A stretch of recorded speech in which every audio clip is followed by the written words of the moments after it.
Slavery is no scholar, no improver. It does not love the whistle of the railroad.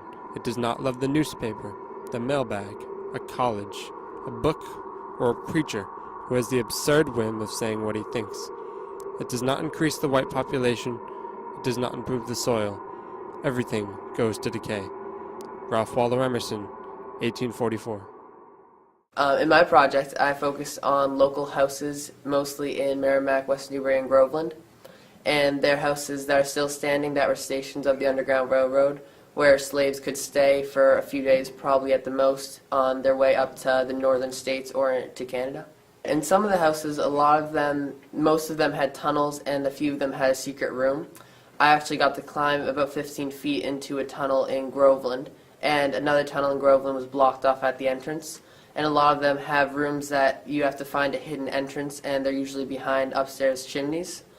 And I learned all about all the kinds of signs to show that they were stations. Like a lot of the houses, just if you look down Main Street, still have concreted chimneys that were assigned to slaves that was a station. It's really amazing how many of these local connections are right where I live, and this wasn't something that seemed local, but it really is. Mr. Richard Plummer in Newburyport that would go down to the north end of the Parker River Bridge, and with his horse and wagon, with, suitable hiding, probably a load of hay or something that they could hide under, and would generally take them north to the Chain Bridge, there to meet with Quakers from Amesbury, either John Greenleaf Whittier or some of his friends.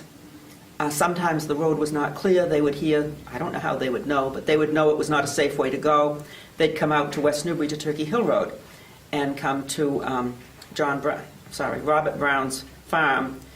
I think that's 135 Turkey Hill Road. And there was, in his book, it mentioned that one time that they were almost at the Brown farm, and they realized someone was following them, and the driver quickly drove into a cornfield and said to the slaves, "Run for your lives, we're followed." And so they quickly disappeared into the cornfield. You know how hard it is to find your way out of a corn maze. We've all read that in the paper. So probably they were safe then.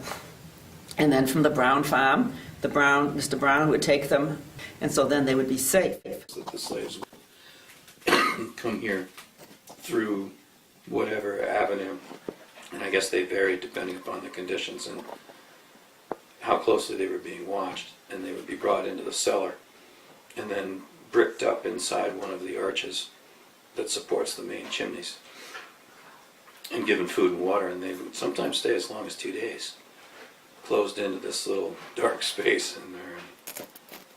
When it was safe to move them on, then they would simply pull the bricks out because they never used any mortar. It was just sand and a little bit of lime, and they would stucco over it to make it look solid.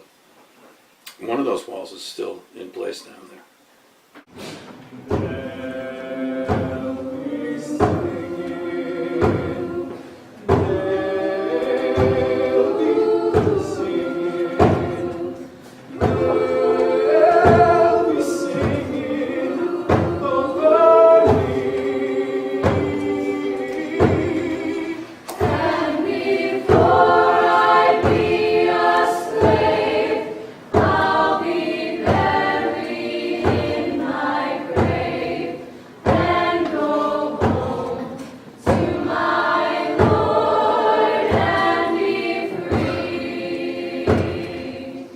The piece you're about to hear is one of hope and determination, taking inspiration from the well-known spiritual Follow the Journey of the Lord. Though its authenticity as a song complete with encoded lyrics to guide those on a journey through the Underground Railroad remains unconfirmed, the folklore surrounding its history continues to spark our collective imagination.